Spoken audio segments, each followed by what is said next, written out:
కాలం నీతో నడవదు, నిన్నడిగి ముందుకు సాగదు. సంకల్పం ఒకటే చాలదు, దానికి సమయమే కదరా ఆయుధము. విజయం నేరుగా చేరదు, శ్రమ పడితే దక్కగా మానదు. నీ లక్ష్యం చేరే మార్గంలో ప్రతి సెకను విలువని తెలుసుకో.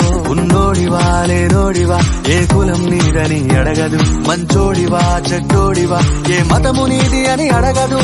ప్రేమ చాలి చూపదు, దాక్షిణ్యాలే ఉండవు. ప్రేమ చాలి చూపదు,